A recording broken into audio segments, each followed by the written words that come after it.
Well, Virgil, thank you for so much for taking the time to talk. How have you been? I've been pretty good. How about you? Good, man. Obviously, it's always good to hear that you're fighting and that you're in action. It's always fun to watch you fight. I'm curious when you were approached with Michael McKinson, how much did you know about him? How aware were you of his fighting history, and how much kind of like prep work did you have to do to kind of learn his tendencies? Well, if I'm being honest, I had only seen his name in the rankings Hmm. in the WBO rankings. He's the third in the world. So I think and I might have seen his names a few more times after that, but I had never seen his fights until I knew that I was fighting him. Hmm. But other than that, yeah, I've seen some highlights or a full fight here and there on YouTube. But other than that, that's pretty much it. So at this point, knowing that he's your opponent, do you sit down and do you watch a lot of tape? Do you leave that to like your father, or how does that work out as far as film study goes?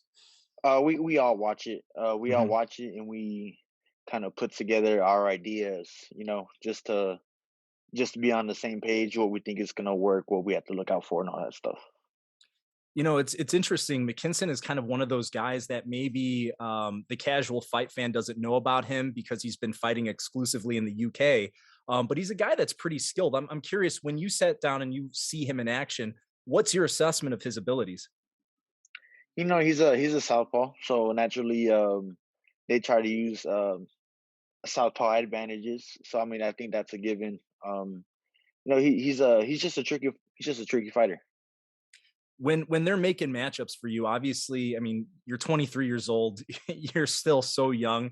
Are they trying to find fighters that are going to help you grow in one way or another? And did the southpaw factor kind of play into that? I think the last southpaw you had was Jesus Valdez in 2019. Yeah, I believe so. I don't know the exact motives were for this fight, Mhm. but I would imagine that him being southpaw is one of them. When you kind of look at your history against southpaws, how comfortable with them are you? Is it an added wrinkle, or is it just something that you're used to at this point? It's just something that you're used to. It's I spar southpaws all the time. It's nothing new to me. They just stand a different way. I don't think it's that big of a deal. Mhm.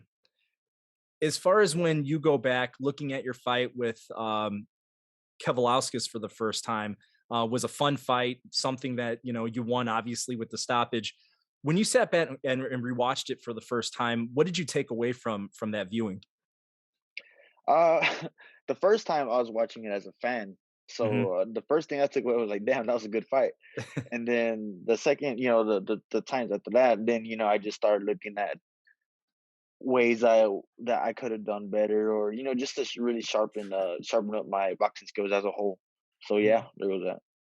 I know that round two was an action fight. It really, you guys were throwing haymakers, really trying to hurt each other. A lot of people looked at it and thought, like, oh, he got hit. Were you ever really all that hurt, or was it just something that like you recovered quickly after that? you know, he um he definitely got me with the hit, but it Mhm. wasn't like I was all over the place or anything like that. You know, uh, Pay attention to maybe like not even 10 seconds. After I got hit, I mean, not even 10 seconds, dude. I had my hands up the entire time. I was trying to keep them out.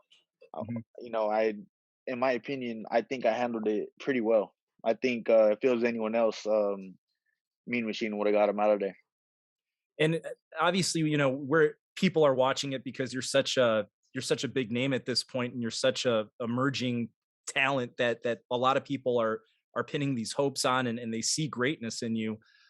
When that happens in that moment, how valuable is it to you to kind of get that experience and kind of work through that moment?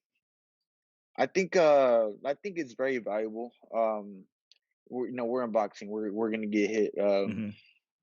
I think that just to know that that's kind of how my reaction is, how I'm able to keep myself under composure, just gives me even more confidence. Do you feel like at this moment that you're being avoided by some welterweights, mainly the ones with the belts? Is that kind of your perception of things right now? I wouldn't necessarily say avoided. I would say that they have bigger fish to catch, as Mhm. in like, they want the other belts as well too. Like just like I want the belts, they want more belts. So Mhm. I wouldn't say that they're necessarily avoiding me. They just I'm just how do I say they don't gain much fighting me. Mhm. They want to gain something, I guess. That's the best as I can put it. Eventually, you keep doing what you're doing, you become a mandatory, and that pressure really builds on one of the fighters that has a belt. If you had it your way and you could kind of pick one of the three at this point, is there one that you would prefer more than the other? Or is it just I want a belt? It's more so I want a belt, and I mean that's just the bottom line. I want to be a champion, and once I have a belt, then everyone's gonna want to fight me. So Mhm. then I don't think I'm gonna have to worry about people avoiding me or anything like that. Because like I said, I don't think they're avoiding me. I just think that people want something, and if I have it, then they'll come for me. So kind of thinking about this, I know that a lot of people have been making things about the trainer for who you're going to be training with. You've got your father and you've got Manny Robles. How did you kind of settle on Manny Robles? And is your father kind of still the lead trainer, or is it split between the two? How is that teamwork working out? Yeah, my dad is still the lead trainer. Hmm. He's always been my main trainer since I was an amateur, to be honest. So that being said, Manny is he's helping us out. He's helping us out a lot. We're getting good sparring. Hmm. He's helping us out. Just pointers when I'm hitting the bag or mids or anything like that. That's what I like. That when people tell me if I'm doing something wrong or if they see something, just any little advice helps. And yeah, it's going good. I know that there was a time that you worked out for a few weeks in Eddie Reynoso's gym. Was it ever settled that like that was a direction that you were going to go? Or were you kind of testing the waters? What kind of was the situation there?